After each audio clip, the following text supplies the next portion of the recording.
Assalamualaikum warahmatullahi wabarakatuh.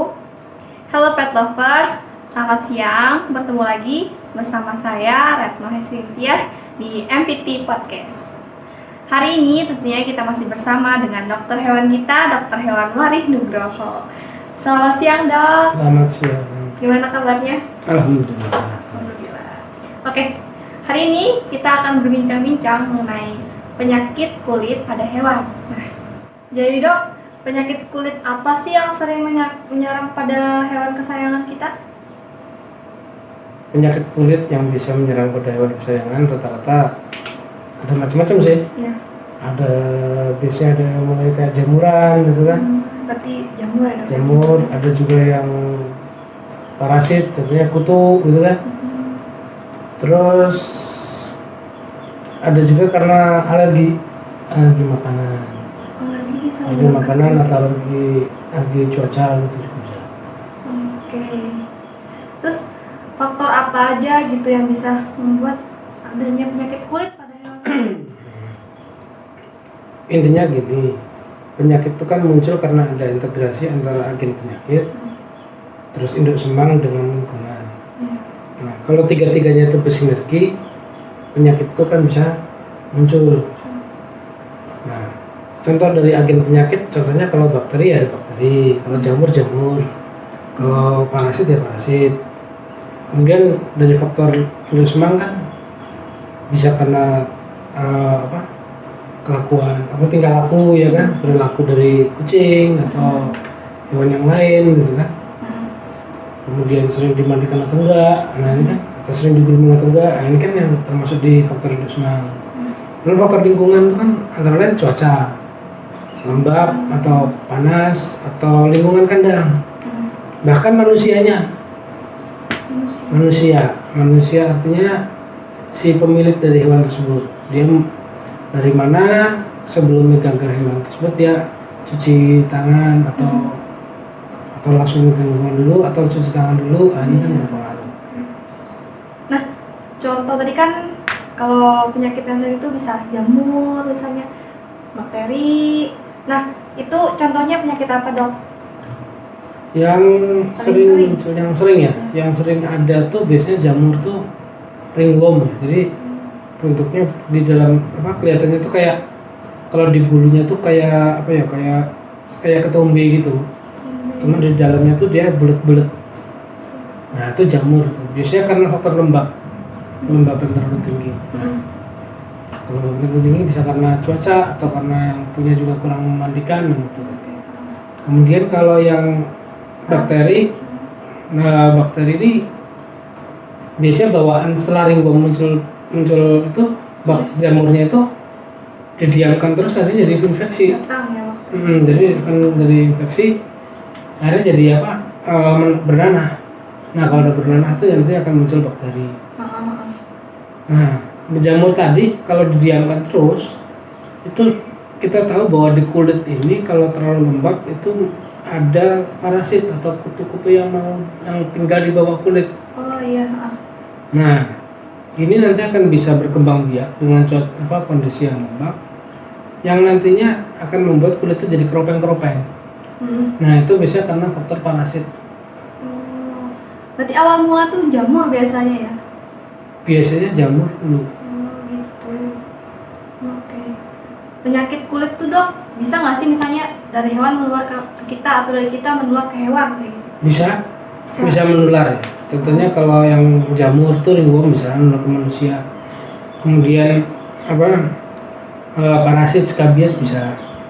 Yang tidak menular itu biasanya alergi. Nah, ini alergi makanan itu jarang kita bahas. Orang tahu-taunya kalau orang bawa gini ternyata diobati nggak sembuh-sembuh. Ternyata dia masalahnya bukan di parasit atau penyakit itu, tapi karena alergi makanan. Nah, ini yang sering, beberapa kasus dapat yang alergi makanan karena dia salah makan atau dia memang satu hewan dengan hewan tertentu tuh punya reaksi alergi yang berbeda-beda. Iya. Jadi ada yang dia cocok dengan makanan ini, yang tidak cocok dengan makanan ini. Salah satu yang bikin dia gejala dia bikin alergi itu ya antara lain gatal-gatal juga. Kan penyakit pada kulit hewan kan di kulit hewan ya. Kalau di kulit manusia tuh apa sama bentuknya atau gimana sih dok? Biasanya kalau yang pada manusia itu mirip sih. Mirip. Jadi contohnya yang skabies lah. Skabies tuh paling banyak tuh pada hewan, kemudian nular ke manusia gatal-gatal. Pertama gatal-gatal. Habis itu dia berbentuk kayak bulat-bulat tuh kayak tuh. Bulat-bulat kayak manusia, kayak ringworm tuh juga sama. Iya. Sama persis. Persis sama. Cuma makanya kalau kita habis megang hewan, kalau kita nggak pakai sarung tangan ya paling nggak kita megang, habis itu kita pakai cuci tangan lah, pakai sabun ya 3M. Nah kan kalau misalnya kita tertular tuh, kalau manusia sendiri pengobatannya gimana sih dok? Nah kalau manusia ya ke dokter. Dokter manusia ya. Dokter kulit lah kalau misalnya kan dia ini. Kalau hewan sendiri kayak gimana kalau hewan? Nah kalau hewan kita lihat kausalnya sendiri sih. Sebenarnya kalau mau kita lihat penyakit kulit itu sebaiknya dilakukan uji lab. Uji lab artinya dilihat dulu dia pastikannya apa. Apakah dia tuh karena kutu atau karena jamur atau karena bakteri. Nah, tapi biasanya kalau saya sih kita berikan obat anti parasit ya kan sama anti jamur. Jadi biasanya yang ada di kami itu kan cuma parasit sama jamur ya. Iya. Itu aja yang sering. Jadi itu yang kalau yang karena alergi ya kita kasih obat anti alergi. Gitu. Nah pencegahannya nih dok, saya sudah kena kayak gitu gimana kayak gitu kan? Pencegahannya ya tadi ya dengan cara rutin grooming, kemudian lingkungan dijaga, artinya suhu, temperatur, kelembaban itu dijaga. Terus yang pemiliknya juga sama, keluar masuk cuci tangan pakai sabun, baru pegang hewan. Dan ada lagi nih masalah kadang pemilik tuh sesak napas atau asma ya karena megang kucing terus kucingnya bulunya rontok ya. Nah itu kan yang jadi masalah tuh kan bulunya rontoknya kenapa? Biasanya kalau alergi itu disertai dengan bulu rontok parah.